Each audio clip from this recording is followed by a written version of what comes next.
Today on this bonus episode of the Perception in Action podcast, what is the best way to learn a new movement pattern? Should we start by having you practice an easy pattern that is close to what you're doing already, then gradually progress you to the more difficult desired new movement pattern? Or should we throw you right in the deep end and have you practice only under conditions with high specificity to the goal pattern? So it's time for a call to action. Hi everyone, this is Rob Gray from Arizona State University and PerceptionAction.com. Welcome to the Perception in Action podcast, where I discuss how psychological research can be applied to improving performance, accelerating skill acquisition, and designing technologies. On this episode, I want to look at an interesting study by Christian and colleagues currently in press with the Journal of Biomechanics. This study addresses the issue of learning a new movement pattern, with a particular emphasis on the problem of rehabilitation of gait patterns after injury or stroke. In this situation, an obvious question is how we should design practice or therapy sessions in terms of structure, for example, variability of conditions, and dosage, for example, difficulty of conditions. As I've discussed several times on the podcast now, the answer to this question will depend somewhat on the specific goal of training. From a clinical standpoint, the key issue in gait rehabilitation is the issue of retention. That is, how well performance on the trained task is retained after practice.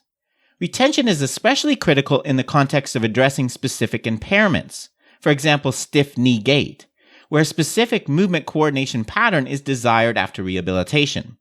I'll return to this issue in a bit. Looking at previous research, one factor that seems to be important in learning a new movement pattern is the progression of task difficulty. Typical rehabilitation paradigms emphasize sequential progression of the task from easy to difficult. In terms of the motor learning literature, another name for this type of progression is errorless learning.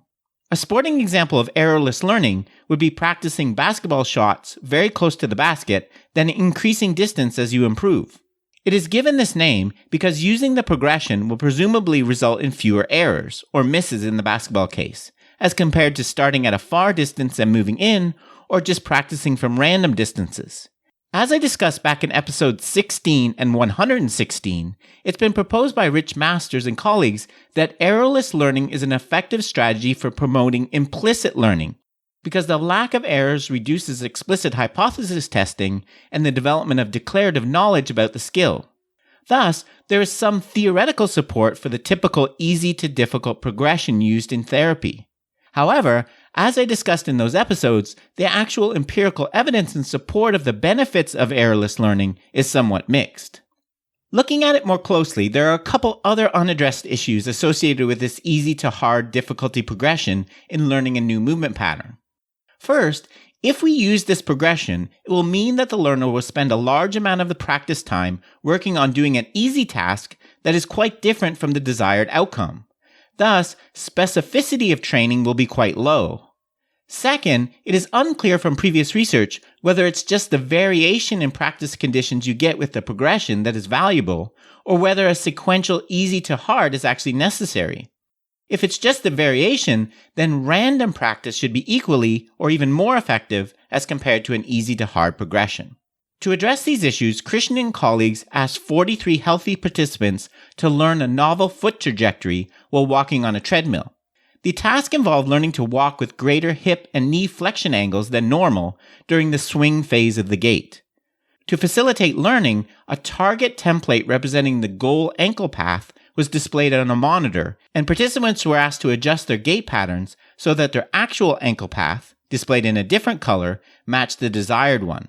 The desired criterion task was for each participant to increase flexion by 30%. Participants were split into 3 training groups. The specific training group immediately began by trying to match the criterion 30% template in practice, and did this for all of the training trials, for which there were 9 blocks. For the sequential progression group, the target template started at a 3% increase in ankle flexion and then increased in increments of 3% until the target of 30% was reached. Finally, for the random progression group, the target template started at 3%, but for subsequent trials, the value was randomly chosen between 3 and 30%.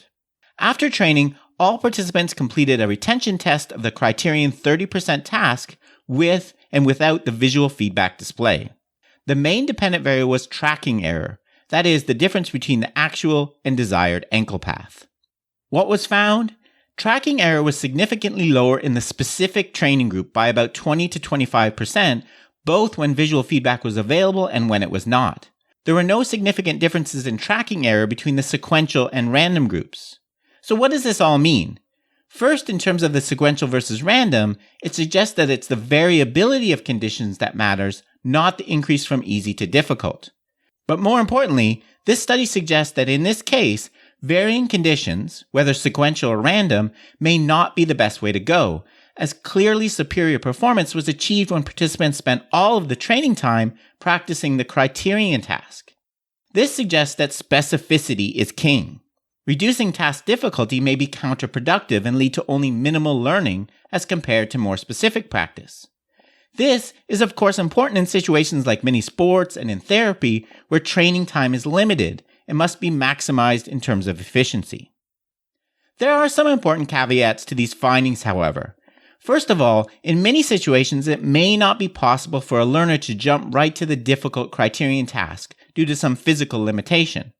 And even if they can, if we believe the challenge point hypothesis, then this may not be ideal in terms of keeping them motivated because the task difficulty may be too high.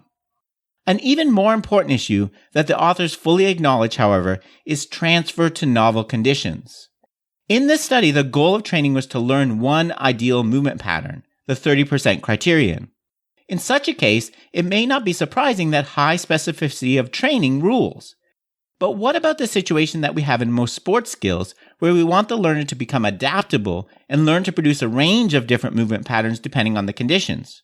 Would highly specific training of one criterion movement pattern allow for transfer to slightly different ones? Or would variability in training be better for this? Most of the motor learning literature suggests the latter would be true. So, in a nutshell, while this study provides some evidence that specific training is superior over more variable training, whether it's random or sequential, I think that when we apply this, the actual balance we strike between these two things will depend on the nature of the task, and the degree to which we want the learner to be able to produce adaptable and variable solutions versus one specific movement pattern. Okay, that's it for this month's bonus episode. Hope you enjoyed it. Thanks a million for supporting the podcast. I really do appreciate it. This is Rob Gray from ASU. Cheers for now, and keep 'em coupled. As it flies, is this the way?